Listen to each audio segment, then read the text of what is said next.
fácil de perceber, amados irmãos, que temos muito assunto a abordar no decorrer deste estudo bíblico.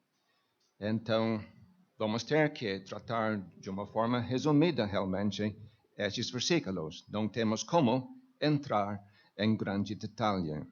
Mas, certamente, vamos fazer o máximo possível para que este estudo seja para o interesse de todos e para a nossa bênção pessoal. Porque eu gostaria de atingir o coração de cada irmão aqui. Porque mesmo me preparando para este estudo, eu recebi uma bênção. Porque estes versículos são de grande valor para todos nós. Realmente, eu espero que Deus tenha compaixão de nós, reunidos aqui hoje de manhã, para podermos aprender e nos apoderar dessas coisas tão preciosas. Todos têm ouvido do dia de Pentecostes. A bênção de Deus desceu. 3.000 almas salvas. Nos dias posteriores, a bênção continuou. Não apenas em Jerusalém, mas também em outras cidades na Judeia. E, enfim, alcançou outras províncias do Império Romano. Grande bênção. O Evangelho triunfou. Muitas almas, agora na posse da vida eterna, regozijando-se no fato que Cristo agora era o Salvador da alma. E sabemos que, inicialmente, essa bênção veio para os judeus. Muitos judeus aproveitaram, alcançando a salvação por fé no Senhor Jesus Cristo. Consequentemente, esses judeus, afastando-se das cerimônias e rituais do templo, começaram a se reunir ao nome do Senhor Jesus Cristo. E isso aconteceu para o desagrado das autoridades religiosas. Os fariseus, saduceus, não gostaram daquilo que estava acontecendo. E eles provocaram uma perseguição. E nós temos lido certamente muitas vezes do próprio apóstolo Paulo, naqueles dias conhecido como Saulo, grande perseguidor do povo de Deus naqueles dias iniciais. Desta presente era de evangelização. Temos lido de Estevão, como ele sofreu a morte. O primeiro mártir. E assim a perseguição se intensificou no decorrer do tempo. Perseguição de origem judaica.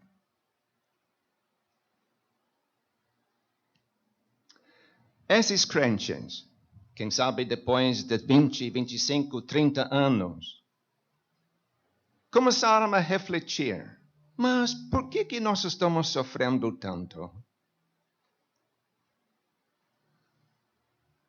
Alguns começaram a refletir no fato, podemos evitar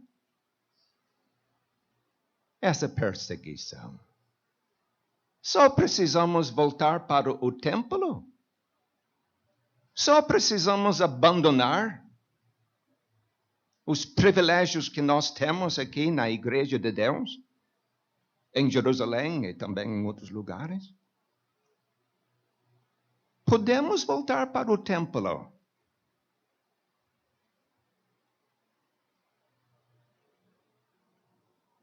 Essa carta aos Hebreus chegou na hora certa para afirmar os crentes, mostrando para eles as riquezas que tem na pessoa de Cristo.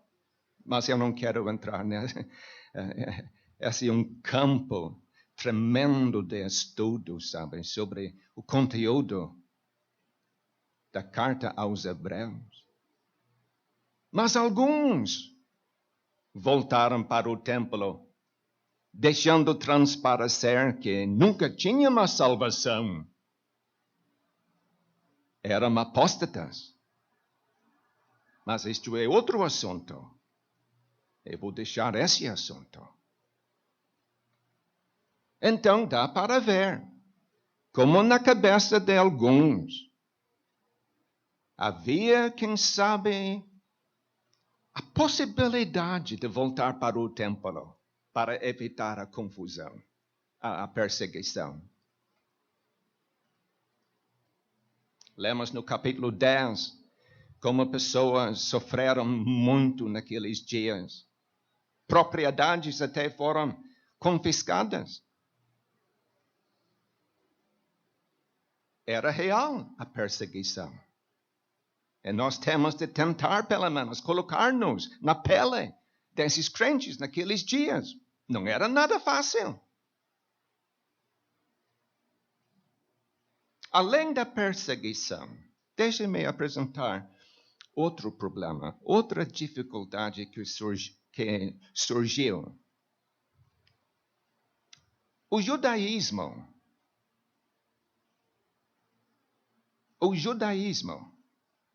os irmãos estão entendendo? Aquele sistema levítico, ali associado com o templo, as cerimônias, rituais, sacrifícios, tantas ofertas. Tudo aquilo apelava para os sentidos do corpo humano. A visão, o olfato, o paladar, a audição, o tato. Tinha tanta coisa que encantava os sentidos do corpo. Por exemplo, as vestimentas dos sacerdotes. Ah, que coisa! A vestimenta do sumo sacerdote era chamativa. Encantava aquelas pessoas que enxergavam o sumo sacerdote atuar. O cheiro dos sacrifícios em cima do altar de bronze. O cheiro de, vamos dizer, reverentemente, de churrasco. Cheirava bem. O incenso que o sacerdote ofereceu ali dentro do lugar santo. E quando ele saiu, dava para cheirar o perfume, o incenso na sua pessoa. Oh, que coisa agradável! Isso é muito, muito bom. Muito bom. Depois de muitos judeus serem salvos, afastando-se do templo, e depois de, vamos dizer, 20, 25 anos, numa igreja de Deus, sofrendo essa perseguição. E além disso, as saudades começaram a bater. Olha, eu gostei tanto das cerimônias do templo. Eu gostava de observar os sacerdotes entrar ali no lugar santo. Era espetacular. Tudo aquilo me agradou bastante. E agora, as reuniões da Igreja de Deus são um pouco monótonas. Mesma coisa.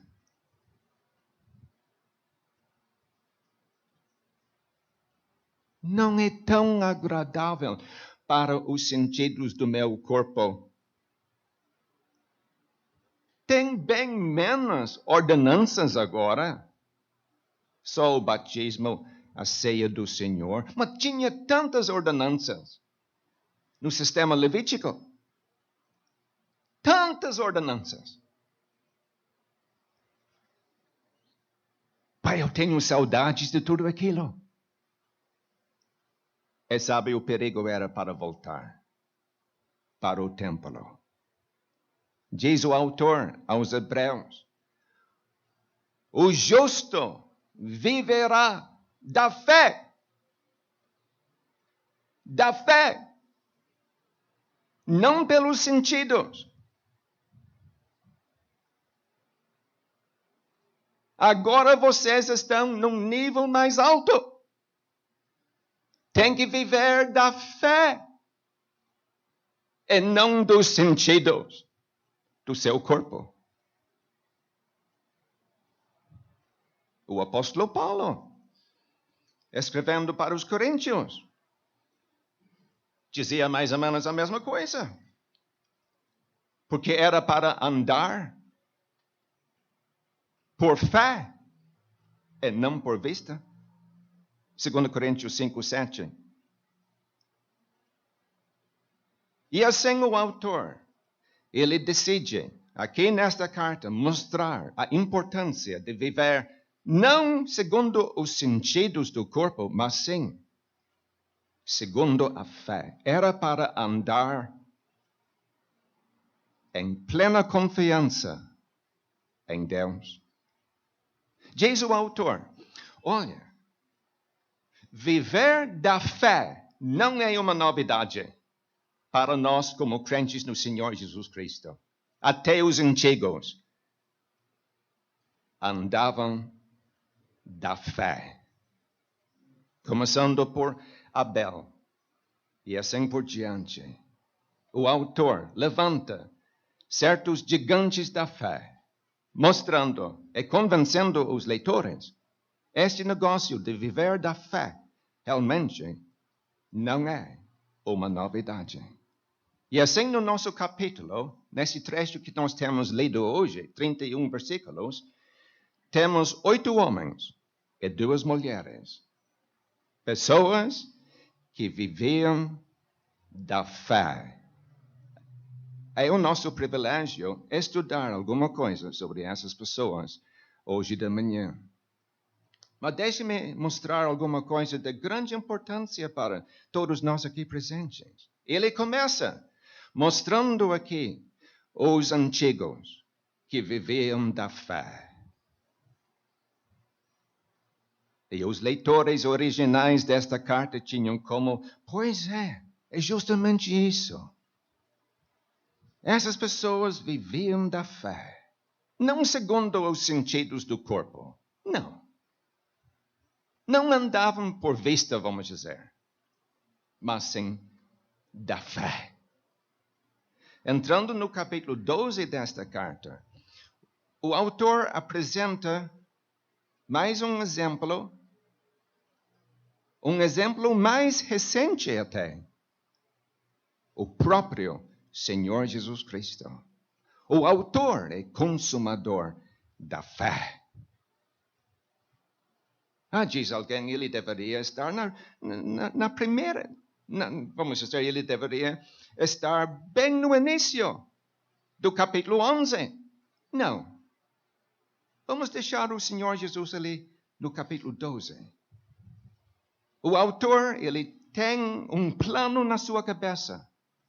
Ele apresenta os antigos primeiro. Apresenta em seguida esse exemplo mais recente, o próprio Salvador. E nós concordamos que é o exemplo supremo de alguém que andou da fé. Mas entrando no capítulo 13, o autor, ele apresenta mais um exemplo até mais recente ainda. No capítulo 13, nós lemos ali no versículo 7, lembrai-vos dos vossos pastores, que vos falaram a palavra de Deus, a fé dos quais imitai, atentando para a sua maneira de viver. Dá para ver o plano do autor. Começando com o exemplo dos antigos. Em seguida, o exemplo mais recente e o exemplo supremo, o Senhor Jesus Cristo. E no capítulo 13, um exemplo mais recente ainda, os pastores, os anciãos, que os crentes conheciam muito bem, que já partiram para o céu. Era para imitar a fé dessas pessoas. Então, irmãos, hoje temos 31 versículos.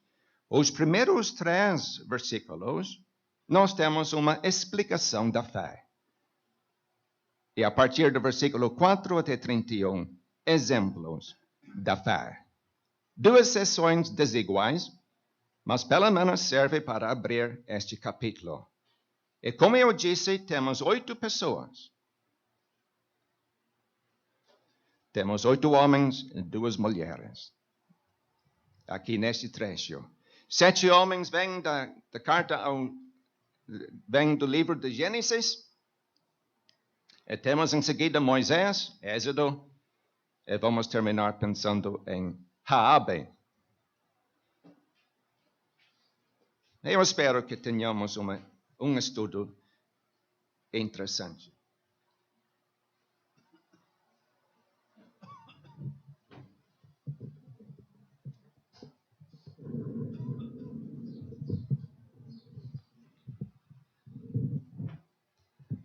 Não precisamos demorar muito nesses versículos iniciais, são importantes, mas, enfim, temos 31 versículos para estudar aqui hoje de manhã. Versículo 1, a fé analisada. Versículo 2, a fé aprovada. Versículo 3, a fé ativada. Eu vejo 2 declarações aqui no versículo 1 sobre a fé analisada. O que é a fé? Uma pequena definição, uma explicação. O que é? A fé é a concretização na nossa mente das nossas esperanças. Em seguida, vamos aprender que a fé é a convicção que as promessas e profecias serão cumpridas.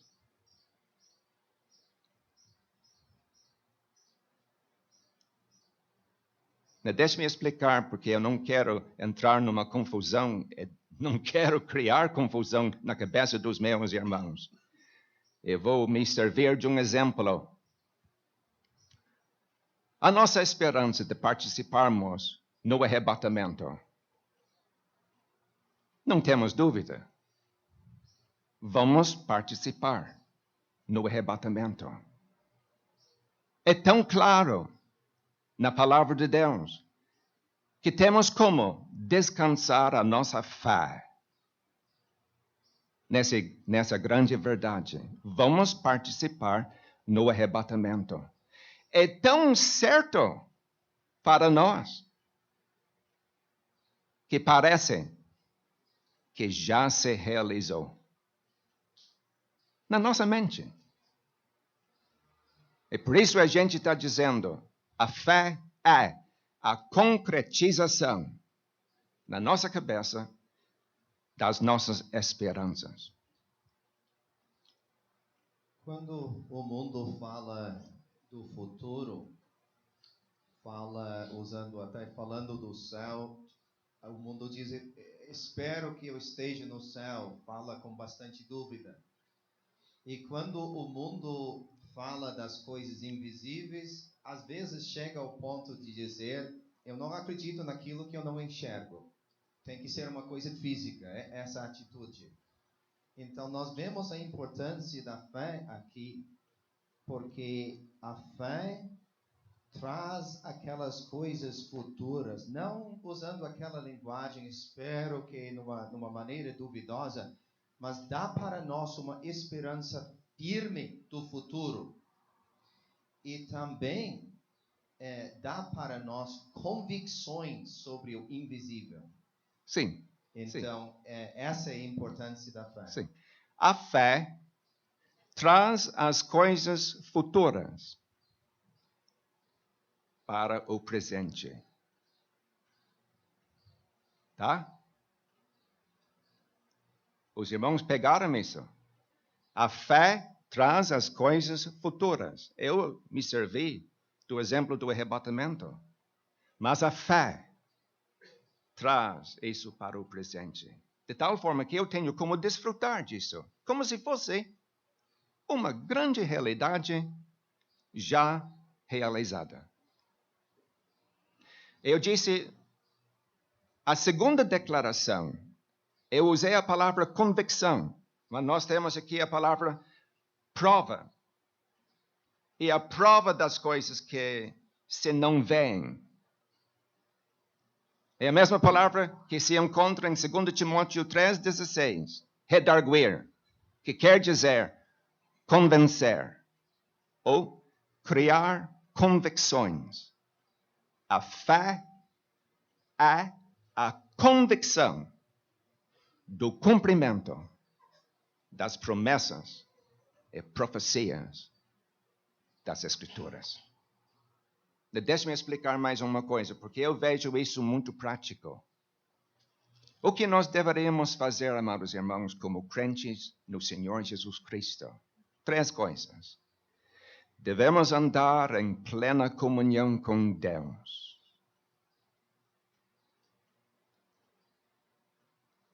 Devemos conhecer a palavra de Deus.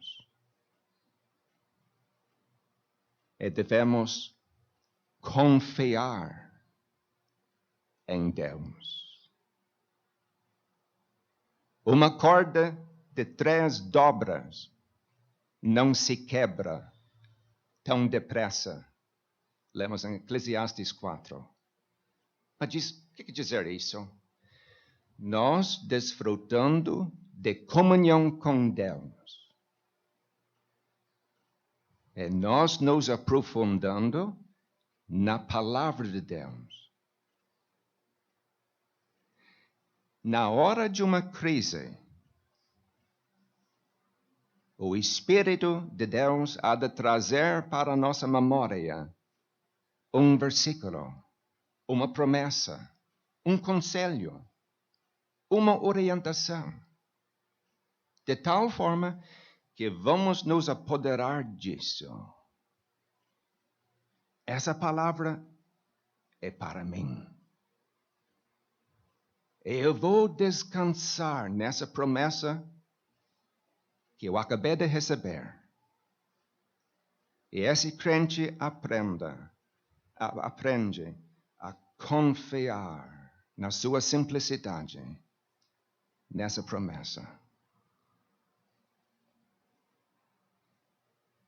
Dessa forma, o crente há de enfrentar essa crise e vai descobrir: Deus tem como realmente Ele tem como atuar para o nosso bem, livrando-nos das dificuldades, ou mesmo passando por uma dificuldade, fortalecendo-nos, ajudando-nos. Funciona assim, amados irmãos. Funciona assim. Comunhão com Deus. Conhecimento da palavra de Deus. E confiança em Deus. Esses 3 itens andam de mãos dadas. E nós vamos ver exemplos disso na passagem, porque o firme fundamento das coisas que se esperam faz nos lembrar de Abraão. Esperava a cidade que tem fundamentos. Isto. Ele tinha certeza sobre isso. E a prova das coisas que se não veem, Noé nunca tinha visto chuva. Mas ele aceitou a palavra de Deus, o Isto- aviso de Deus. E mais tarde nós lemos de Moisés como vendo o invisível. Então a passagem destaca estes princípios. Muito bem. Versículo 2. Porque por ela, por fé, os antigos alcançaram testemunho. Isto é, os antigos, ou seja, os pais, capítulo 1, versículo 1. Os antepassados, aqueles que confiavam em Deus, alcançaram testemunho, ou seja, foram aprovados divinamente. A fé depositada em Deus agrada a Deus. Deus se sente honrado quando seu povo confia nele. De tal forma que Deus aprova esse crente. Seu Luiz? Não há espaço para orgulho, Não. não há espaço para eu pensar que tenho condições de fazer. Mas tudo isso que o senhor já mencionou, os que mencionaram também, tem que se conformar com uma humilhação perante Deus e no temor de Deus. E essa confiança na fidelidade de Deus diante da realidade daquilo que eu não posso fazer, como o senhor já disse, coisas futuras. Aquilo que não é normalmente o possível. Isto realmente é o que Deus faz e glorifica a Deus nas nossas vidas. Isso é muito importante. Muito bom, seu Luiz. Irmãos, fiquem com vontade. Precisamos da sua ajuda. Estamos aqui para aprender. Pensando na introdução que o senhor deu, explicando o contexto da epístola, podemos imaginar a importância deste versículo para estes crentes. A tentação de voltar.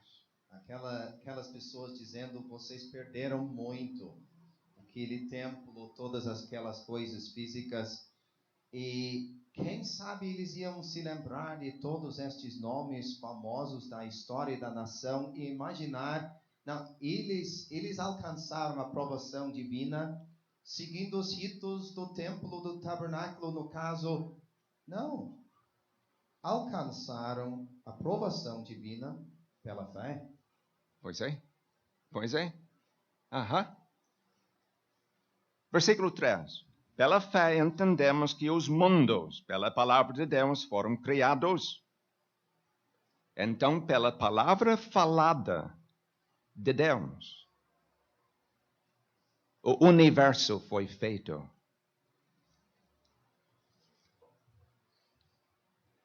Lemos em Salmo 33, por exemplo, porque falou e tudo se fez. Mandou e logo tudo apareceu. Realmente, amados irmãos, não precisamos de uma explicação científica da origem deste mundo. O que nós lemos em Gênesis 1, versículo 1, basta. No princípio, Deus criou o mundo. Ponto final. O mundo é de origem divina. Deus é o Criador. E além disso, lemos que ele tinha como fazer tudo do nada. No final desse versículo, nós lemos de maneira que aquilo que se vê não foi feito do que é aparente. Deus fez tudo do nada. Gênesis 1 e 1. E a única explicação a respeito da origem do universo que é o produto da palavra falada por Deus. Ele falou e tudo se fez.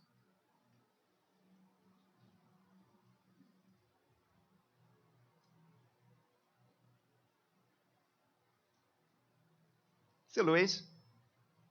Tem muito mais credibilidade aquele que fala quando estava no local, vendo ou fazendo. E hoje tantos querem explicar sem ter sequer conhecimento do que aconteceu. Pois é. Aquele que fala nessa palavra é o que estava lá. Ele estava, pois é, exatamente. Ele estava ali. Ele era testemunha ocular, então. Muito bem, ótimo. Senhor Lins, Sim, seu Vinícius? o Senhor Jesus foi o único que ligou a fé com o poder criador quando disse: se tivesses fé como esse grão aqui de mostarda, falarias a esse monte. E ele Muito mudaria de lugar. Muito bem. Muito bem. Aham. A fé. Uhum. Então, vamos entrar com o exemplo de Abel, versículo 4. Pela fé. Tantas vezes nós vamos encontrar essa expressão. Pela fé. Pela fé. O justo viverá da fé. Não por vista, não por audição, não. É por fé que nós andamos. Abel andou por fé. É isso que nós temos aqui. Ofereceu a Deus maior sacrifício do que Caim. Eu acredito, amados irmãos, pessoalmente, que tanto Caim como Abel, os dois, receberam instruções dos seus pais a respeito da maneira de se aproximar de Deus. Eu não tenho dúvida. Adão pacientemente explicou para os filhos a única maneira de se aproximar de Deus é pelo derramamento de sangue. Então dá para ver como Abel atuou da fé. Ele se agarrou dessa palavra falada pelos seus pais. E chegou a hora em que ele tomou a melhor, vamos dizer, ovelha. E a sua gordura, eu gosto disso que nós lemos ali em Gênesis capítulo 4. Ele ofereceu aquilo a Deus. Veja só como a fé de Abel apoiou-se na palavra de Deus. Tem que ser assim. Tem que ser assim. E por isso Abel atuou com tanta confiança e convicção. Eu sei que eu faço aquilo que agrada a Deus. Aquilo que Deus quer. Ele não tinha dúvida.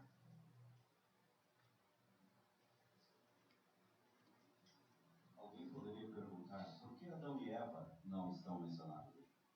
Eu acho que por causa do fato que eles caíram no jardim do Éden, não seria um exemplo apropriado de fé.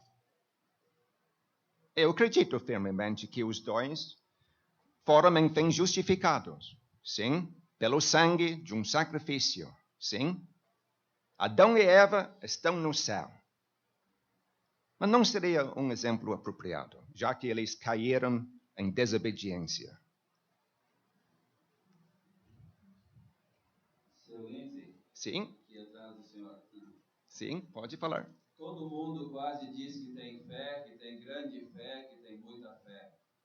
Mas aqui, no caso de Abel, o primeiro ato humano, vamos dizer, que é relatado, a sua fé genuína é ligada com o mais excelente sacrifício, que nos faz pensar no sacrifício do Senhor Jesus Cristo lá na cruz. Seria bom destacar isso.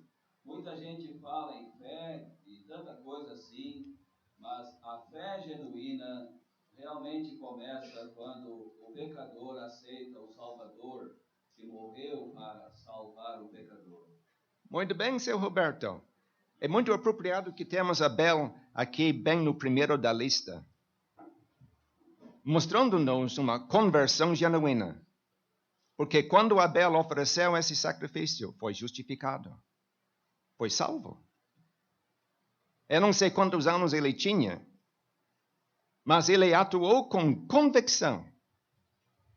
Como eu disse, seu Roberto, a fé de Abel baseava-se na palavra inabalável de Deus, imutável de Deus. E por isso Abel tinha tanta convicção que estava fazendo a coisa certa. A fé vem para ouvir, e ouvir pela palavra de Deus. Isso é fundamental, seu Henrique. Fundamental. A fé tem que se apoiar na palavra de Deus. Não há outra maneira. Não há outra maneira. E como nós vamos descobrir aqui ao descer estes versículos, tanto esses homens, cada um, conhecendo a palavra de Deus, atuou de acordo. E aí está o mau exemplo de Adão e Eva. O Mau exemplo de Adão e Eva, não confiar na palavra de Deus. Tá bom? Aham. Isso não são. Exatamente. Tudo bom. Excelente e interessante ver o inimigo já começando a trabalhar Sim, na vida de Caim. Nada de fé, mas tudo de obra e orgulho. exatamente, seu Greg. Isso é muito triste para nós. Porque Caim ouviu a mesma coisa como Abel. Mas Caim atuou de uma forma diferente, bem diferente. Bem diferente. Não queria oferecer um sacrifício. Não foi aceito. Acredito que o sacrifício de Abel era um tipo de holocausto. Nós lemos ali em Gênesis que Abel trouxe dos primogênitos das suas ovelhas. Ele trouxe do primogênito, dos primogênitos, o melhor possível. E ainda nós lemos um acréscimo e a sua gordura. E ofereceu isso. E nós lemos como Deus atentou. Ali em Gênesis capítulo 4. Eu não sei de que maneira, mas eu acho que houve um sinal já. Que Deus aceitou a oferta de Abel. Quem sabe fogo desceu para consumir o sacrifício. Não sei exatamente o que aconteceu, mas Deus aprovou. E deu testemunho que Abel foi aceito. Sem dúvida, Sr. Lindsay, o que Caim levou aquele dia era bem apresentável, bonito. Nós faltamos sangue. Exatamente, seu Greg. Ele se esforçou, suou para preparar tudo aquilo. Mas não valeu nada. Seu Cláudio. No final do versículo 4, diz, dando Deus testemunho dos seus dons. Acredito, seu Cláudio, que depois daquele sacrifício inicial, Abel adotou, vamos dizer, o costume de oferecer um sacrifício a Deus. Dava dons no plural. Acredito que ele demonstrou o seu agradecimento a Deus. Um andar, então. Um andar. Um ato, um andar. Sim, exatamente. Depois do ato inicial, quando ele foi justificado, ele continuou oferecendo sacrifícios a Deus. Seu Lindsay, Sim, seu Vinícius?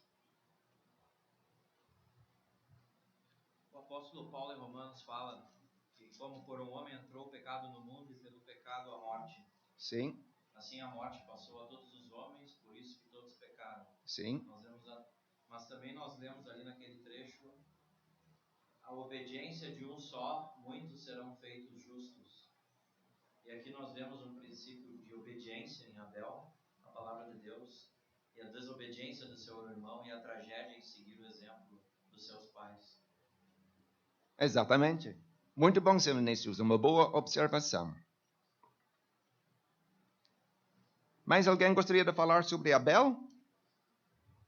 Vamos entrar sobre... Depois de morto ainda fala. Abel já partiu. Está no céu. Ele não está mais aqui em pessoa. Mas o exemplo que ele deixou ainda fala. O exemplo que ele deixou ainda fala. E tem peso. Isso não tem nada a ver com o sangue de Caim, o sangue de Abel no chão, que clama por vingança. Nada disso. O fato é que Abel, no céu neste momento, o exemplo dele ainda fala conosco. Enoque, o sétimo de Adão, foi trasladado para não ver a morte e não foi achado. Então, irmãos, com 65 anos de idade, evidentemente, Deus se comunicou com Enoque. Porque naquele ano, Enoque gerou um filho, Metusala, que significa, quando morrer, virá. Eu acredito que Deus explicou para Enoque, o Senhor vai gerar um filho. E quando esse filho morrer, virá o dilúvio. Enoque se apoderou daquela palavra. Ele confiou plenamente naquilo. Gerou aquele filho. Metusala nasceu. Viveu 969 anos. O homem que tinha a vida mais longa. E bem no ano em que faleceu. Eu não duvido. Quem sabe bem na semana em que ele faleceu, veio o dilúvio. Tá? Mas, acredito que Deus falou com Enoque a respeito da sua trasladação.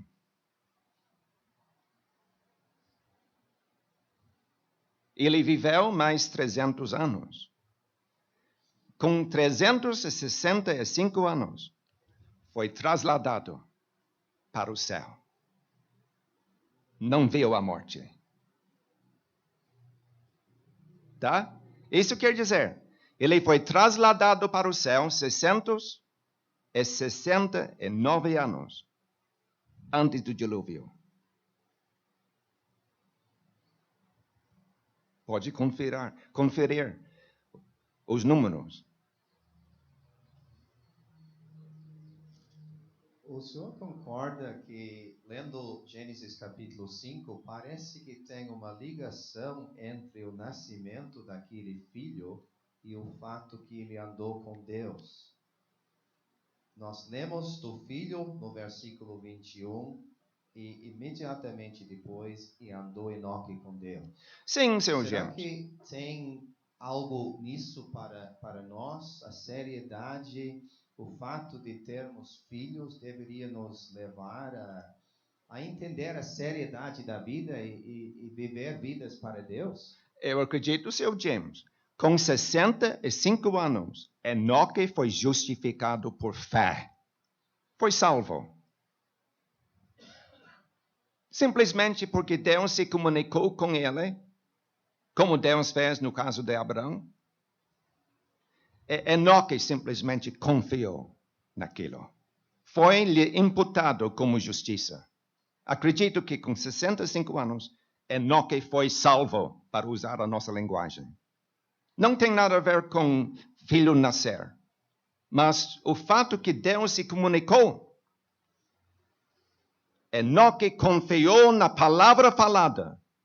Isto basta para mim. E ele foi justificado.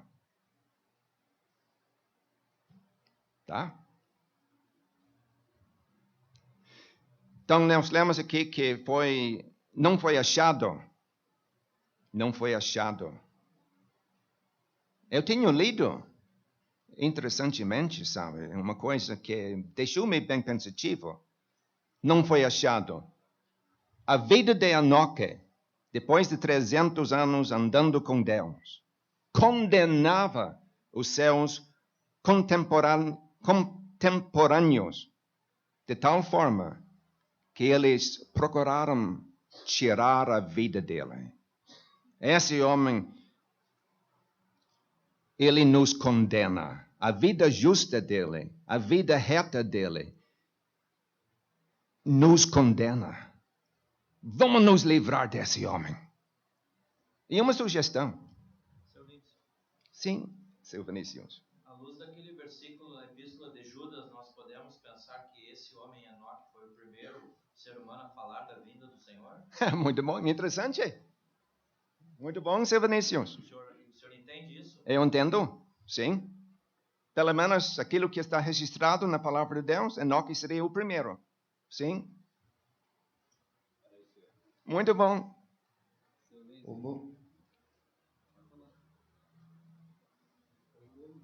O mundo sempre destaca a importância de uma vida longa.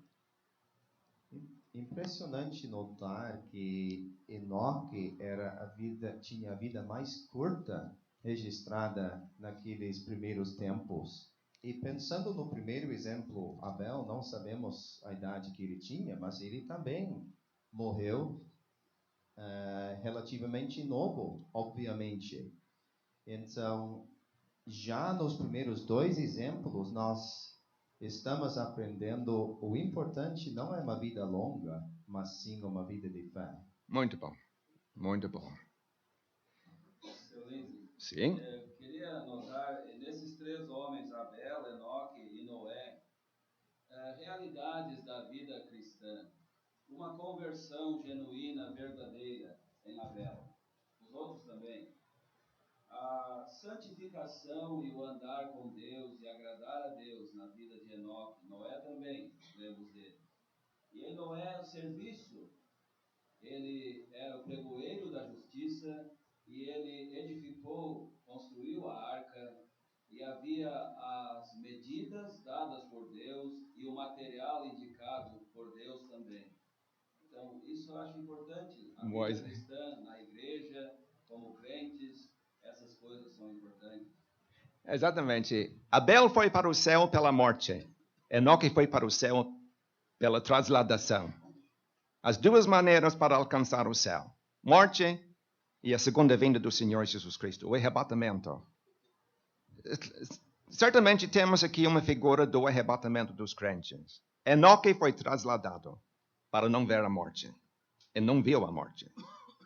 Tá? E um quadro do arrebatamento dos crentes, de nós, que pode acontecer a qualquer momento. Em seguida, nós temos Noé. Ele construiu a arca. 8 pessoas dentro daquela arca. Aquelas 8 pessoas. E um quadro do remanescente de Israel, que será conservado nos dias da grande tribulação, do dilúvio, da ira de Deus que há de descer sobre este mundo, depois do arrebatamento. Estas 8 almas, remanescente de Israel,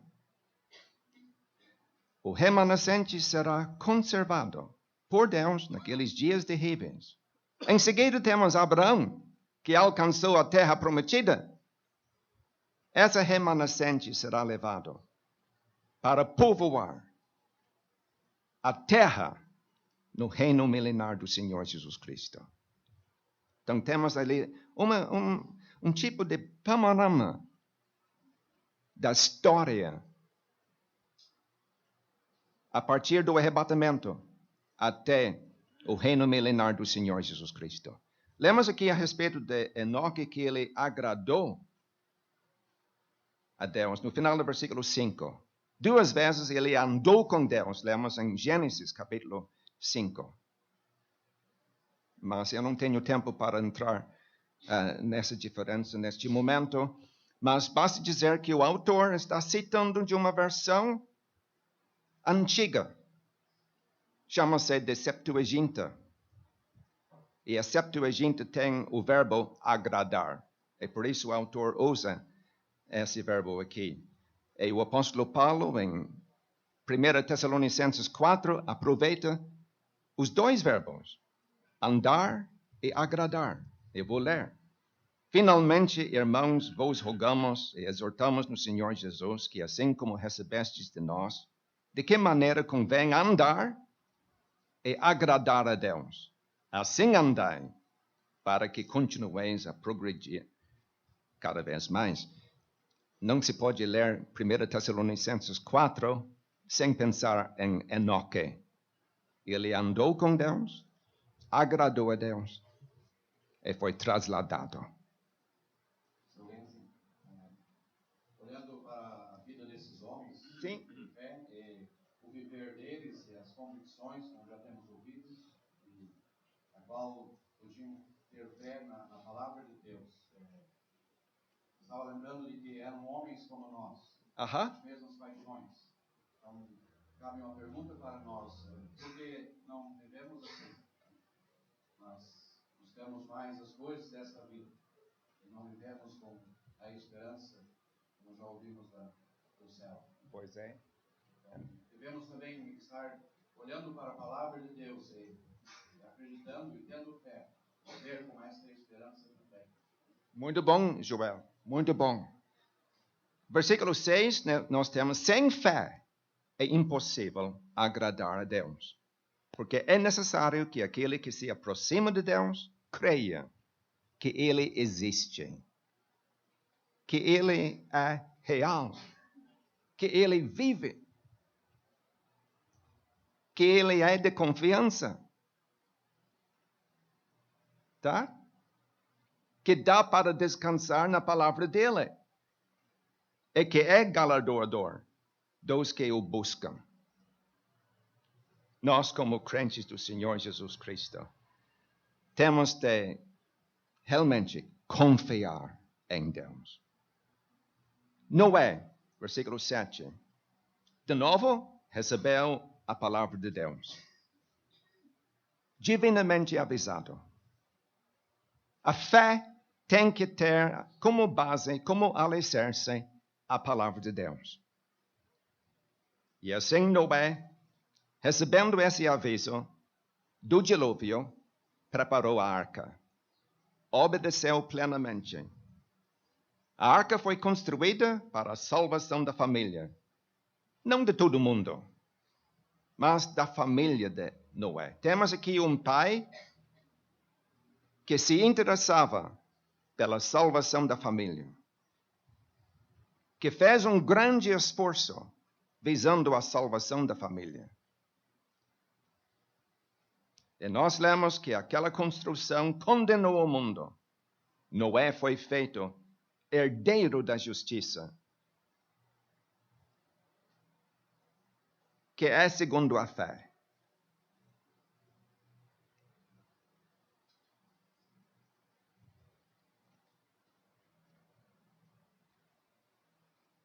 Então, temos aqui o último dos primeiros 10 patriarcas, vamos dizer.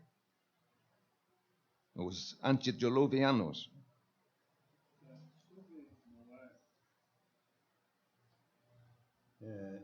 Ele era pregoeiro de justiça. Sim. Mas o único fruto que ele viu era dentro da sua família. Pois é, seu Tomás. O pessoal não se arrependeu. Uhum. Isto é interessante que o que nós chamamos de fruto, almas aparentemente salvas, essa não é totalmente a garantia do servo de Deus. Ele era um pregoeiro. Uhum. E podemos ter certeza que ouvir ele era especial. Uhum. Pois é. Mas somente sua família aproveitou. Estou certo? O senhor está certo. Uhum. Está certo. Pois é. Mas, seu Tomás, é incrível a dureza do coração humano. A falta de interesse da parte daquelas pessoas. Mas certamente Noé aproveitou para pregar. Quase ninguém, a não ser da família, deu ouvidos. Era total, então, que conduziu ao dilúvio. Pois. Juízo, né? Pois é, Mas ele foi fiel. pois é. Sem fé é impossível agradar-lhe. Sem fé. Então, estes a quem Noé pregava manifestaram a sua incredulidade. Não creram a palavra de Deus. Pois é, Então, o resultado é óbvio. pois é, pois é. Muito bom, seu Henrique. Certamente as pessoas nos dias de Noé mal entenderam o homem Noé. E aquela pessoa que age da fé em Deus, às vezes será mal entendida. Sem fé é impossível agradar-lhe. Então, ouviram a palavra, mas não creram. Pois é, A fé vem pelo ouvir. ouvir pela palavra de Deus. Pois é. Então, como o seu Tomás já mencionou, nós vemos em Noé o princípio que o que Deus valoriza no seu servo é fidelidade, não necessariamente fruto. Mas para mim podemos tirar outra lição também da vida de Noé. Até nos dias mais difíceis é possível ver a misericórdia de Deus nas nossas famílias. Porque pensando bem, não é fácil criar filhos e tem tantas influências erradas no mundo. Pense no mundo daqueles dias. Enfim, nós não sabemos quando, mas logo antes do dilúvio, o último crente morreu. Só Noé, a esposa, 3 filhos, 3 noras e mais ninguém no mundo inteiro salvo. Então, é uma maravilha pensar que aquele dia a família completa entrou na arca. Muito bom. E, seu Lindsay, Sim. lembrando as palavras do Senhor Jesus Cristo, como foi nos dias de Noé, assim será nos dias do Filho do Homem. Os últimos dias, antecedendo a vinda do Senhor, estamos vendo cada vez mais dias semelhantes àqueles, né? Pois é. Pois é. Então a fé de Noé pôs em relevo a incredulidade do mundo. Destacava a incredulidade dos seus contemporâneos. E por isso condenou o mundo. As pessoas se sentiram condenadas ao ver a arca ser construída, mas ainda continuou nos seus pecados. Quando foi que Noé foi justificado? Pelo ato de construir a arca? Não. Tá bom. Quando creu, Quando creu, exatamente. A construção da arca era o fruto, como Tiago diz mais tarde. A fé sem obras é morta. Então, irmãos, Abraão, versículo 8, pela fé, Abraão sendo chamado. Mais um grande do livro de Gênesis. Leva-nos a pensar no capítulo 12. Ur de Caldeus. Os primeiros 3 versículos, Deus se aproximou de Abraão e o chamou para sair de Ur, a fim de ir a uma terra que ele não conhecia. Sai-te da tua terra e da tua parentela e da casa de teu pai, para a terra que eu te mostrarei. E far-te-ei uma grande nação, e abençoar-te-ei. E engrandecerei o teu nome, e tu serás uma bênção. Que promessa! Deus não falou 2 vezes. Abraão, ouvindo isso, se alterou da palavra de Deus. Tomou posse disso. Confiou plenamente. Mas, obviamente, ela mudou-se da sua atitude. Ela mudou da sua atitude de incredulidade. Aquela risada deixou transparecer a falta de fé. Porque ela tinha como ouvir a conversação entre Abraão e o anjo, sabe? A sua mulher vai dar à luz um filho. Mas logo se corrigiu. Eu acredito. Eu tenho fé. Essa palavra vem de Deus. Quem sou eu para dar uma risada assim? É vergonha minha. E ela acreditou. Por fé, nós lemos, também a mesma Sara recebeu poder de conceber. São Luís? Dentro desse assunto que o senhor mencionou, não crer, então, eu acho que cabe uma observação, principalmente daqueles que não são salvos entre nós. Sim. Porque nós lemos em 1 João, capítulo 5, versículo 10, aquele que crê no Filho, ele realmente faz a Deus verdadeiro, mas quem a Deus não crê, mentiroso, porque é algo muito, muito sério. Muito sério. Tanto para o descrente como para o crente, porque nós precisamos cada vez mais confiar no nosso Deus e não tratar como o mundo trata, como mentiroso. Muito bom, seu Luís. Então é muito solene pensar nesse caso de Sara, porque quem a Deus não crê, mentiroso ou crente, é muito solene para quem ainda está nos seus pecados. Pois é. Mas pense bem, Sara tinha 90 anos. Por ter um filho?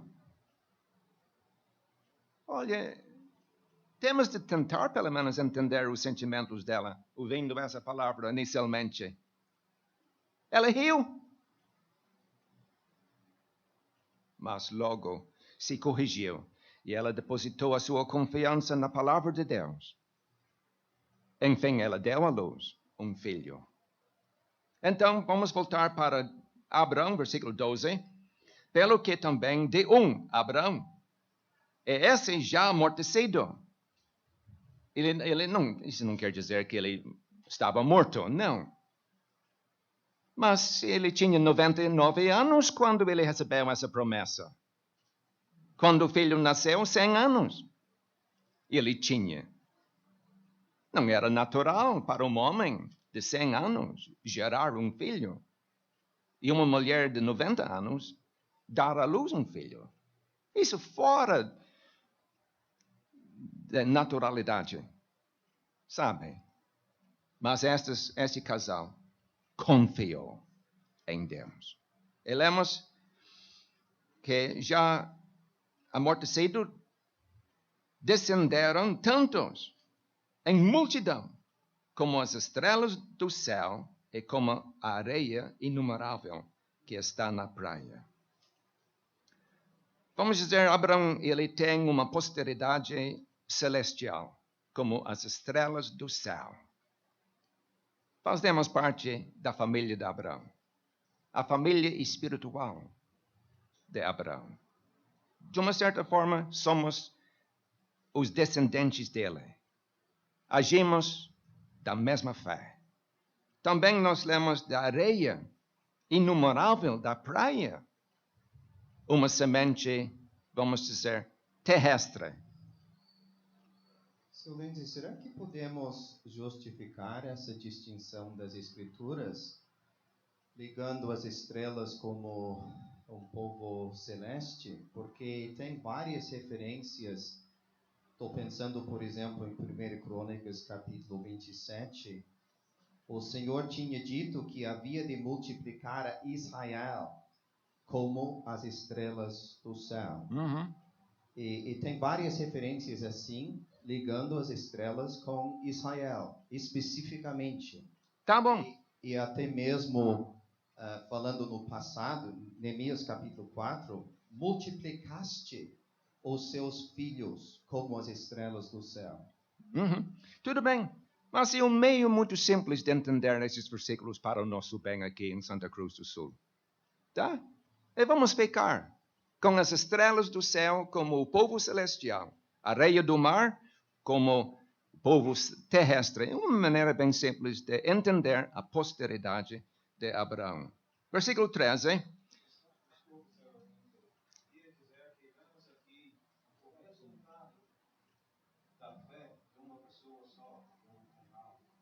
Pois é.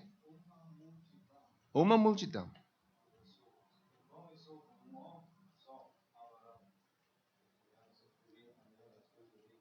Muito bom, seu Noel. Ótimo até. Um pequeno início. Mas veja como aquilo se alargou. Atingindo, vamos dizer, o universo.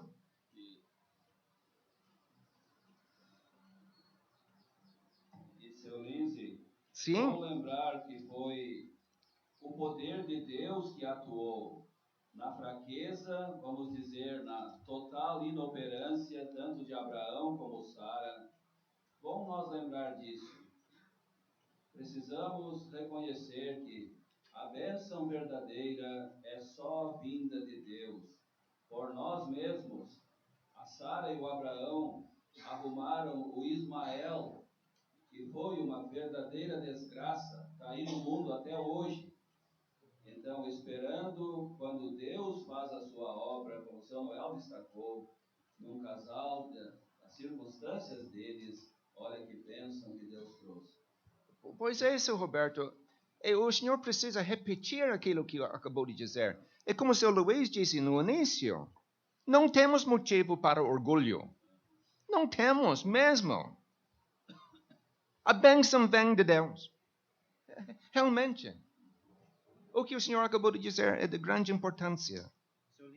Sim, Vinícius. Termina com o final de Hebreus 6 ali, porque quando Deus fez a promessa a Abraão, como não tinha outro maior por quem jurasse, jurou por si mesmo, dizendo, certamente abençoando te abençoarei, e multiplicando te multiplicarei. E aí a parte de Abraão, versículo 15, e assim esperando com paciência, alcançou a promessa, mas veio de Deus. Pois é. Olha, amados irmãos, temos de ler a vida de Abraão para ver. Gênesis 12, Deus se revelou para Abraão, fez aquela promessa. Ainda no capítulo 12, se revelou para Abraão novamente, em Siquém. Capítulo 15, capítulo 17, capítulo 21. Mais ou menos 5 ou 6 vezes. Normalmente depois de uma crise, Deus se revelou novamente para o seu servo Abraão. E renovou a promessa original. E além de renovar, ampliou, acrescentando mais detalhes. Isso é magnífico. Magnífico. Deus tendo paciência com o seu servo. Mesmo tendo falhas, Abraão continuou. E nós lemos no versículo 13, todos estes morreram na fé. Eu acho que é uma referência para Abraão, Sara, vamos incluir Isaac, Jacó. Todos estes morreram de fé. Enoque não morreu. E nós lemos sem terem recebido as promessas. Certamente receberam as promessas, mas não o cumprimento delas. Tá? Não o cumprimento. Por exemplo, Abraão. Quando ele tinha 75 anos, foi-lhe prometido um filho. 75 anos de idade.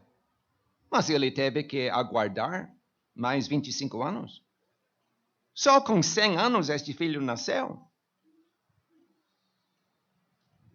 E depois do nascimento deste filho, Isaac, Abraão teve que aguardar mais 40 anos. Isaac casou com 40 anos. E depois do casamento de Isaac, Abraão tendo de esperar mais 20 anos para ver os gêmeos. E quando Abraão partiu para o céu, tendo 175 anos, o que ele deixou para trás? Um filho e 2 netos. Não se pode chamar isso de uma nação. 3 pessoas. Não obstante, amados irmãos, Abraão confiou na palavra de Deus. Ele não tinha recebido, vamos dizer, o cumprimento da promessa. Ele não viu uma nação quando ele partiu. Mas pelo menos viu a posteridade. Acreditou na palavra de Deus. Então, irmãos, versículo 14, porque os que isso dizem claramente mostram que buscam uma pátria, isto é, a celestial. E se na verdade se lembrassem daquela de onde haviam saído, teriam oportunidade de tornar. Jacó, ao morrer, insistiu com José que o futuro não seria no Egito. Insistindo que os seus ossos fossem enterrados na terra prometida. E o mesmo acabou acontecendo com José. Então, nós vemos aí a firmeza da fé, mesmo não chegando a habitar na terra. Pois é. Mas Jacó tinha uma firmeza admirável no fim da sua vida. Pois é. Exatamente. Versículo 16, versículo 15, Abraão tinha oportunidade de voltar para Ur. Se ele quisesse, teria como voltar. Mas ele não queria, não tinha vontade, porque ele confiou tanto nas promessas de Deus. Ele não tinha a mínima vontade para voltar para Ur. Dá para ver como o autor está mostrando para os leitores originais. Vocês estão em perigo de voltar para o judaísmo? Olha só, Abraão tinha oportunidade para voltar para Ur, mas não voltou. E nem vocês deveriam voltar para o judaísmo. Versículo 16 agora. Nós lemos, mas agora desejam uma melhor, isto é, celestial. Pelo que também Deus não se envergonha deles de se chamar seu Deus, porque já lhes preparou uma cidade. Eu gosto disso. Faz-me lembrar de Êxodo, capítulo 3, onde Deus disse, eu sou o Deus de teu pai. Ele disse para Moisés, o Deus de Abraão, o Deus de Isaac e o Deus de Jacó. Eu sou o Deus de Abraão, o Deus de Isaac e o Deus de Jacó. Ele não se envergonhou de se identificar com esses 3 patriarcas. Por que diz alguém? Porque esses 3 tinham confiança na palavra de Deus. E Deus tinha vontade para se identificar com esses 3.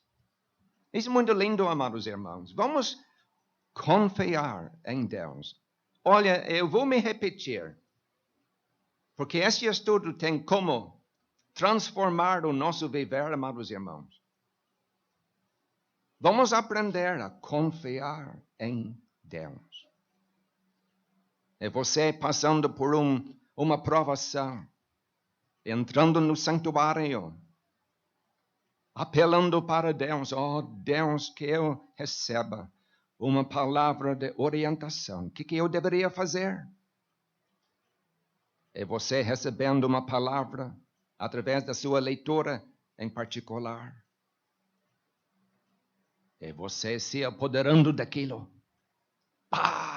Essa palavra é para mim. Eu confio nisso que Deus acabou de me dizer. Isso vai ajudar você a passar pela provação.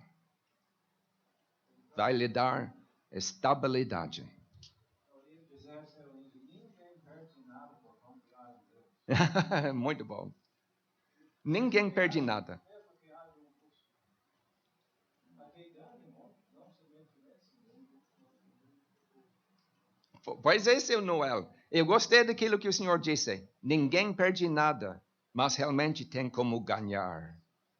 Experiência junto com Deus.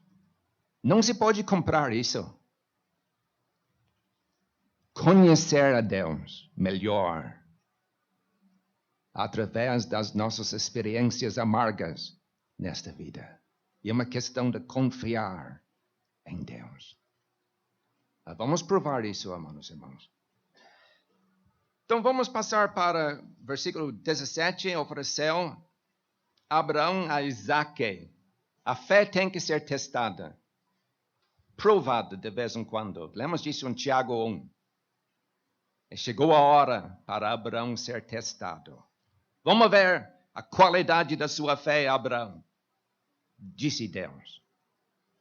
Eu vou testar a fé para ver a qualidade dela no meu servo, Abraão. Então, foi dito para ele para oferecer seu filho.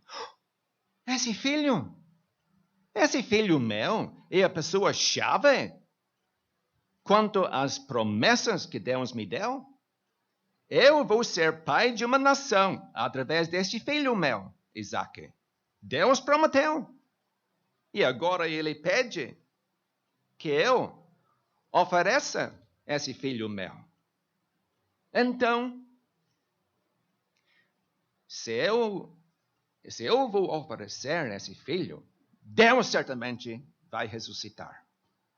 Tem que ser assim. Deus há de ressuscitar o meu filho, se eu imolar esse filho meu. Ele tinha visto vamos dizer, uma ressurreição miniatura, porém verdadeira, no corpo da sua esposa e no dele. Então, ele podia, nessa hora da crise máxima, crer na ressurreição de Isaac, se fosse o caso. Deus vinha aperfeiçoando a sua fé. A sua fé. Eu gosto de algo que eu li anos atrás naquelas escritas de C.H.M. Ele aprendeu que Isaac sem Deus não era nada. Deus sem Isaac era tudo. Mas é muito bom. Muito bom. Então, temos aqui duas figuras da ressurreição. O fato que Sara recebeu poder para conceber, e ele mesmo também, quanto ao seu corpo, e também nesse caso de Isaac. Olha, em chegar Isaac, levantar-se daquele altar, Abraão tinha como ver, em figura, a ressurreição de Cristo. Eu gosto disso, amados irmãos. Eu acredito que o Salvador se referiu a isso em João capítulo 8, 56. Abraão, vosso pai, exultou por ver o meu dia, e viu-o, e alegrou-se. Quando diz, naquele dia em que Isaac levantou-se do altar. Abraão tinha como entender, e uma figura da ressurreição de Cristo. Deus poupou Abraão de um grande golpe, mas não poupou-se a si mesmo na pessoa do Senhor Jesus. Pois é. Pois é. Exatamente. Se tivesse perguntado para Abraão, antes daquele dia, Abraão, qual é a maior bênção que Deus tem dado para o Senhor? Não tem nenhuma dúvida, ele teria dito Isaac. Isaac. Então, em Gênesis 22, nós vemos o tamanho dessa prova. O que importa mais para Abraão? A maior bênção que Deus tem dado para ele, o Deus mesmo. E vemos quase a mesma coisa na história de Jó. O diabo, ele achava, não, Jó só tem este relacionamento com Deus por causa das coisas que ele está recebendo. Não, mas é o relacionamento com Deus que importava mais para Jó também. Nós lemos no final do versículo 17, ofereceu o seu unigênito. Unigênito. Mas Abraão, ele já gerou um filho. Ele já tinha gerado Ismael. Ele não nasceu como resultado de amor. Unigênito. Isaac era o unigênito. Quer dizer, singularidade e afeto. Pelo menos essas duas palavras vêm para mim ao pensar em unigênito. A singularidade deste filho para Abraão. Este filho é especial, como era o Senhor Jesus Cristo para Deus. E também leva-nos a pensar no afeto que havia entre os dois. Tem que ser assim, amados irmãos. Recobrou simplesmente quer dizer receber de volta. Ele levantou-se do altar e Abraão recebeu para si aquilo que era seu. E desceu da monte para os dois servos que estavam aguardando a volta dos dois. Joel? Que coração desse homem, Abraão, que espiritualidade, a qual ele teve grande intimidade com Deus, a qual ele mesmo se identificou com Deus de tal maneira que estava disposto a oferecer o seu filho. Então, que nível, que altura e que fé esse homem tinha desse Deus que o tirou da terra inimiga? Pois é, Joel. Então, que padrão alto ele chegou? Pois é. É como o seu Tomás disse, essa fé da parte de Abraão foi se aperfeiçoando, vamos dizer, ao longo do tempo da vida dele. E veja só o que aconteceu ali no Monte Moriá. Essa grande demonstração, quase igual àquilo que Deus disse. Deus fez quanto ao seu filho. Muito bem. 20. Pela fé, Isaac abençoou Jacó e Esaú no tocante às coisas futuras. Esaú nasceu primeiro, mas Jacó vem primeiro aqui. Jacó primeiro, Esaú em segundo plano. Mas Jacó era o segundo homem a nascer dos gêmeos. Os irmãos estão entendendo? Obrigado.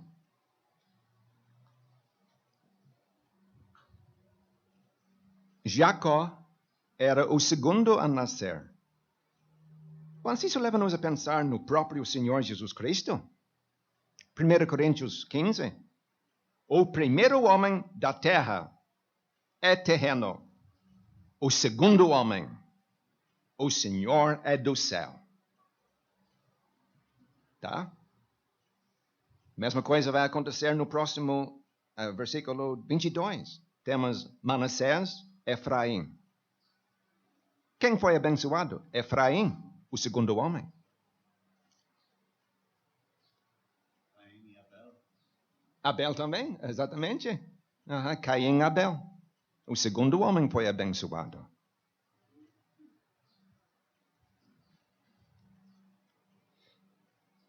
Mas como é que Isaac tinha como abençoar esses dois filhos no tocante às coisas futuras? Evidentemente, Deus tinha revelado certas coisas para Isaac. Não pode haver outro caso. Então, a fé de Isaac, neste caso, baseou-se na palavra de Deus. Estou enfatizando, meus irmãos, que que a nossa fé tem que se alicerçar na palavra imutável de Deus. Tem que ser assim.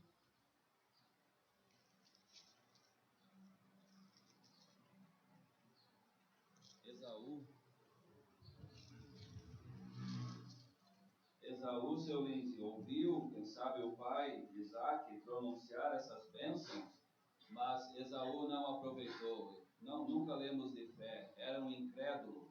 Capítulo 12 descreve ele como profano, desprezador das coisas santas de Deus. E ali diz, ninguém seja como Esaú. Infelizmente, muitos têm sido como ele, como Caim também.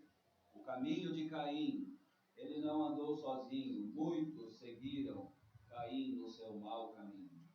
Pois é. Uma lembrança para muitos aqui hoje, que ouvem o Evangelho, são chamados para salvação e bênção do Filho de Deus, e quantos que não fazem caso disso, infelizmente. Pois é. Nada se lê do engano praticado por Jacó, aqui nesse caso, para ganhar a bênção do primogênito. E ele estava sendo apoiado por Rebeca, se lembra? Rebeca apoiando, enganando o Isaac. Nada se lê nesta passagem. Como o seu Tomás disse, não se lê das falhas dessas pessoas aqui. Isaac não morreu realmente nesta hora de abençoar. Não, pois é. Mas realmente, em um certo sentido, nesses três, Isaac, Jacó e José, nós vemos algo que deve ser muito precioso para todos nós. Fé atuando firmemente próximo da morte. Próximo da morte. No fim da jornada. Esses homens brilhavam, vamos dizer, no final da carreira espiritual. E assim seja. Amados irmãos, que assim seja mesmo. Seu Lindsay, será que este não é o significado da frase no versículo 13 que já notamos? Morreram na fé. A frase realmente quer dizer morreram de acordo com a sua fé.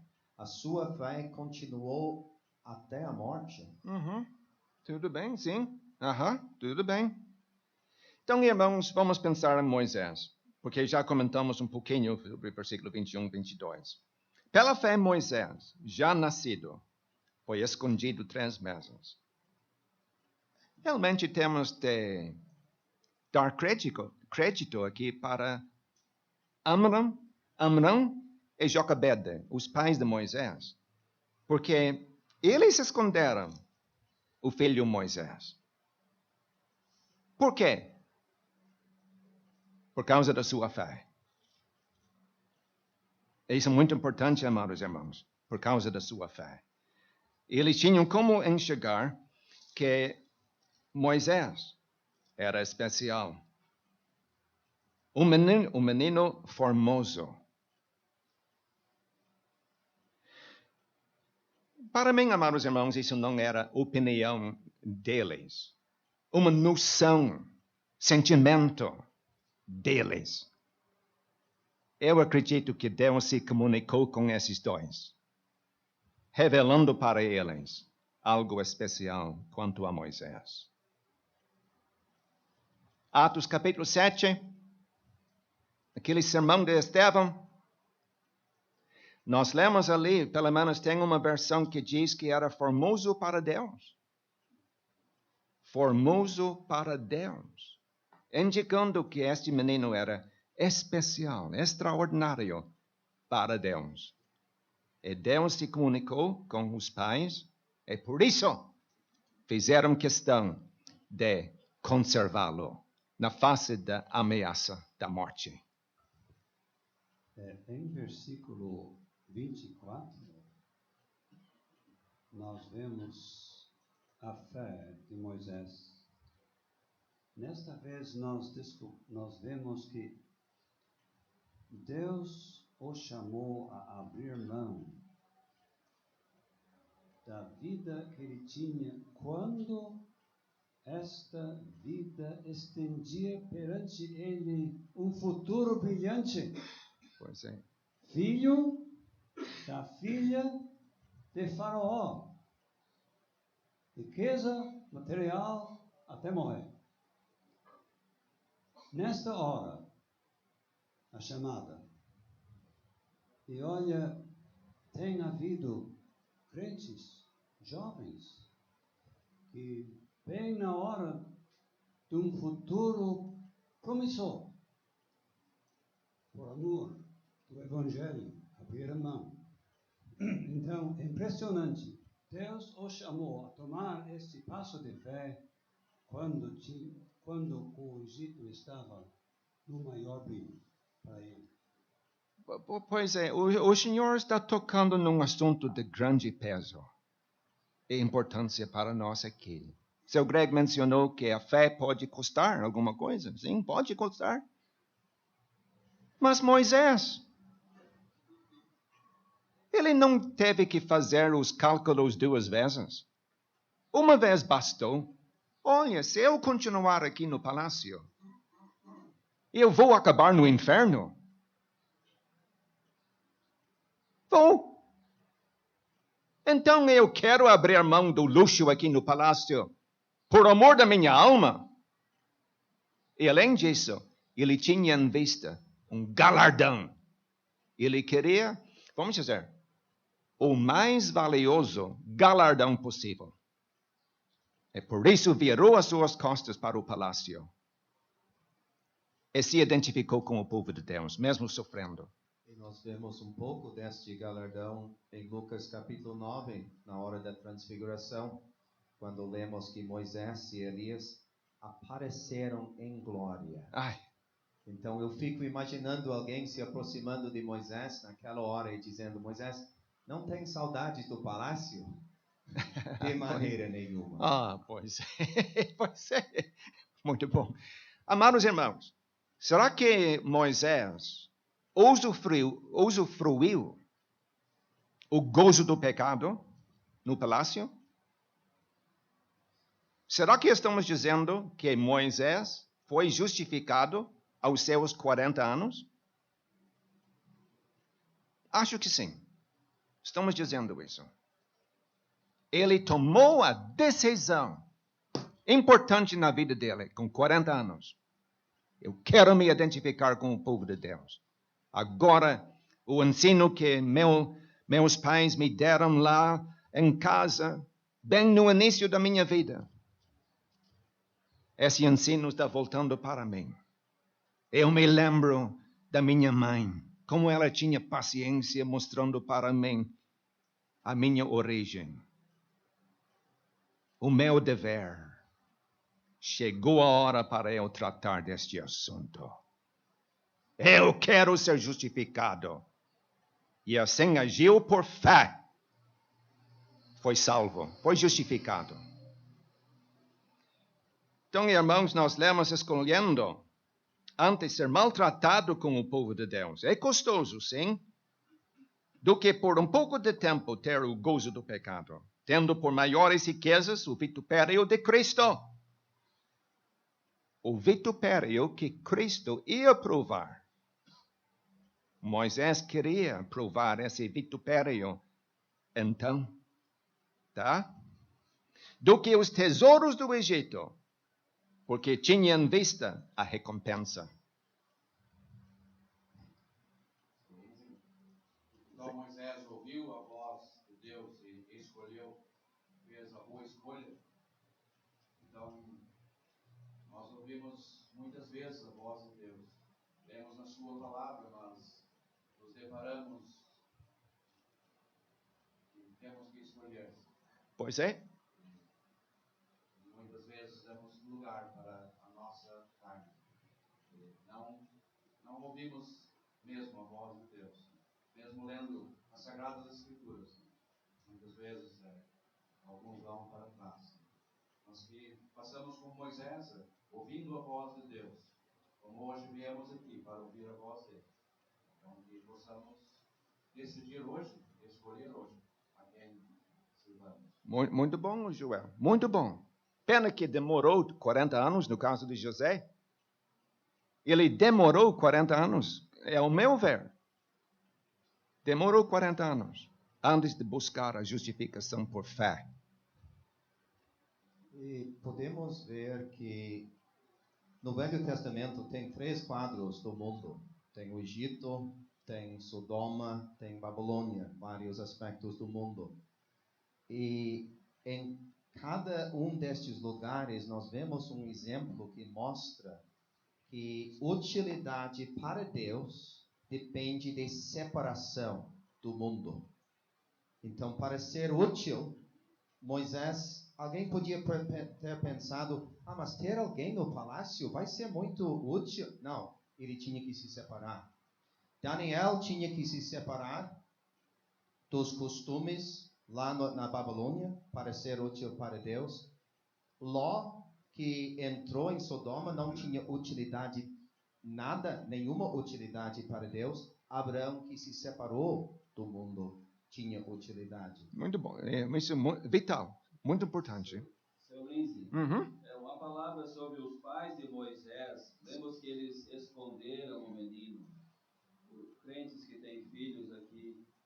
A vontade do mundo, quando Moisés nasceu, é que os filhos fossem atirados do rio para o seu fim. Dá uma palavra hoje, como que os pais devem criar os filhos no Evangelho, com a palavra de Deus. Se soltar as coisas do mundo para eles, vai ser triste depois lamentar que eles não se salvaram. Mesmo fazendo aquela arca, sabe? Colocaram uma arca com Moisés dentro, na beira do rio. Porque vai chegar a hora que temos de soltar os nossos filhos indo para o colégio.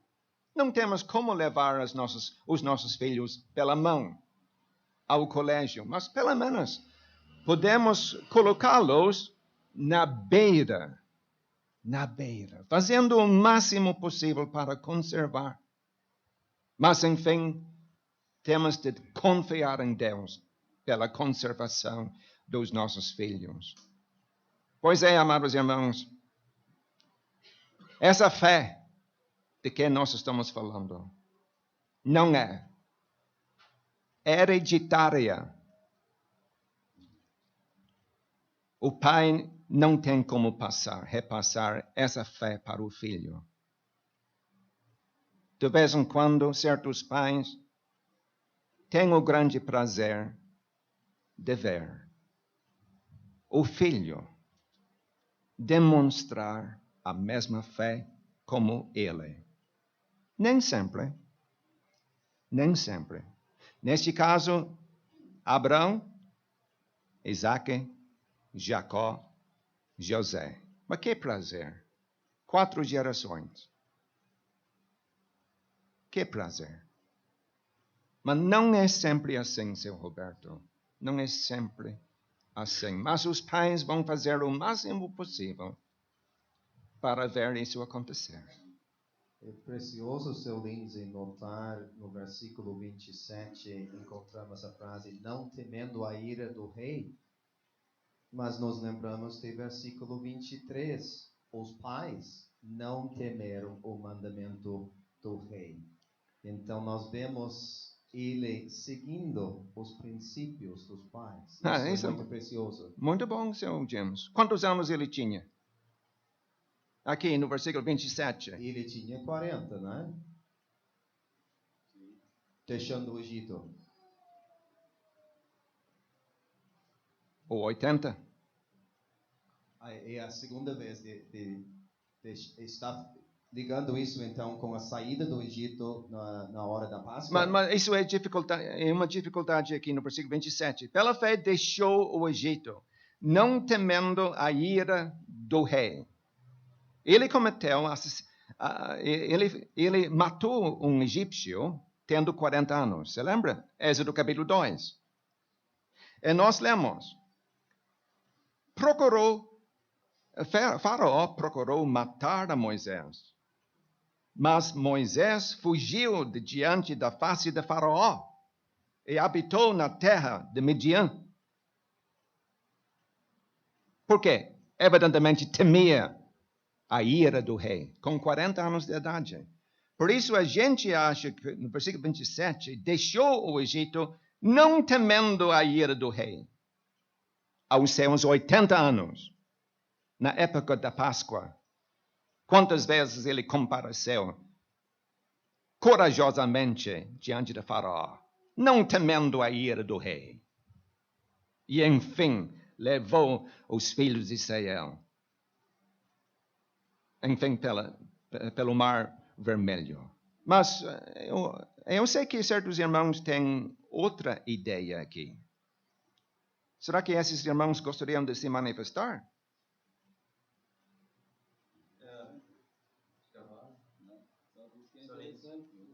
Sim, Vinícius. À luz da escritura que o senhor citou lá em Êxodo 2, sim. Parece que ele só ficou firme como vendo o invisível depois de ter visto o invisível naquela sarça. Pois é. Então, depois de 40 anos em Midian, Moisés teve aquela experiência perto da sarça e ouviu a voz de Deus. Foi então que ele foi, vamos dizer, comissionado como líder do povo de Deus. Em Êxodo capítulo 2, ele agiu de modo precipitado. Não era a hora para ele matar um egípcio. Não, de maneira nenhuma. Agiu na carne. Mas com 80 anos, sendo comissionado por Deus, compareceu diante de Faraó, não temendo a ira do rei. E assim teve o privilégio de levar o povo para fora do Egito. 28, pela fé, celebrou a Páscoa e a aspersão do sangue. Que experiência para Moisés. Evidentemente, Deus tinha falado com Moisés. Agora eu vou trazer a última praga para o Egito, disse Deus para Moisés. E deu as instruções específicas a respeito do cordeiro. Um cordeiro de 1 ano, macho. Por que a ordem de versículo 27 e versículo 28, então? Sim, essa é uma das dificuldades. Uma das dificuldades. Por que a ordem cronológica aqui? A gente reconhece. Mas entre os dois males, eu estou manifestando a minha opinião. Sim, eu não estou descartando isso. Eu acho bem interessante, mas tem essa dificuldade. Sim, sim. Todos os homens que estudam essa passagem têm a mesma dificuldade. É bem interessante notar, celebrou a Páscoa. E então, Quantas vezes? uma vez. 2. Explique então, Silvio Greg. Temos no Números 9, lá em Sinai, mais uma vez. Ah, sim. 7 vezes nós temos nas Escrituras a celebração da Páscoa. Mas São Moisés criou 2 vezes. Tá bom? Aceito isso? É interessante notar outra coisa. O Mar Vermelho separou eles do Egito para sempre. Pois é. Aham. Muito bom. Desculpe voltar um pouquinho, mas Aham. Mas, normalmente quem lê diretamente o versículo 26, do vitupério de Cristo, pode perguntar, mas tantos anos antes, como ele teria participação no vitupério de Cristo? Né? Sabemos que é bom esclarecer, né, que participaria dos mesmos sofrimentos e rejeição do seu Salvador, o Senhor Jesus Cristo, participaria do mesmo. Aham. Pelo menos eu entendo dessa forma, seu Luiz. Muito bom. Aham. Muito bom. Acho importante esse comentário, porque o irmão estava mencionando que muitos irmãos que estudam essa passagem têm dificuldade, porque parece haver uma sequência cronológica aqui no versículo. Sim. Mas o Espírito está colocando o assunto em perspectiva aqui, e não em cronologia. Bom. Isso ajuda. Muito bom, seu Vinícius. Aham. Entre o versículo 29 e 30, tem uma lacuna. 40 anos no deserto sem nenhum ato de fé. Ai. Pois é, podemos citar, quem sabe, os 2 espias, mas, de modo geral, tinha incredulidade da parte do povo de Deus lá no deserto. Exatamente. É isso que o Senhor queria ouvir? Assim, incredulidade caracterizava o povo de Deus no deserto por 40 anos, lamentavelmente. Mas, graças a Deus, temos este caso de Josué. No versículo 30, temos de falar em Josué. Caíram os muros de Jericó, sendo rodeados diante 7 dias. Circundaram a cidade uma vez por dia, por 6 dias, e no 7º dia, circundaram a cidade 7 vezes. E nós lemos que gritaram, e tocaram as buzinas, e os muros caíram. Mas como se explica? Ato de Deus. Mas Josué plenamente confiou na palavra de Deus. Evidentemente, Deus tinha falado com Josué. Josué, o Senhor tem que agir assim e assim. E Josué plenamente confiou na palavra de Deus. Ele não tinha dúvidas. Em seguida, lemos de Raabe, meretriz, cananeia. A fé não conhece fronteiras. Invade todos os países, todas as nacionalidades, graças a Deus. Qualquer pessoa pode demonstrar essa fé, como no caso de Raabe. Nada se lê das mentiras dela. Mas ela, evidentemente, confiou. Esse povo agora há de tomar conta desta terra. Eu tenho certeza disso, ela disse. Certeza. Então ela acolheu em paz os espias, demonstrando a sua fé.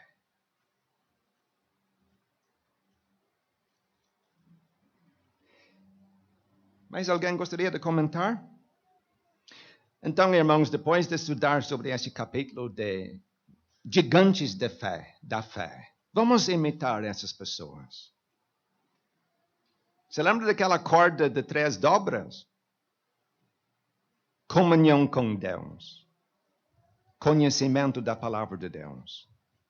Confiança em Deus. Se você gostou deste vídeo, deixe seu joinha. Isso nos ajudará a divulgá-lo. Também não se esqueça de inscrever-se em nosso canal. Ative o sininho das notificações para que você receba os novos vídeos. Deixe seus comentários. Obrigado por assistir este vídeo.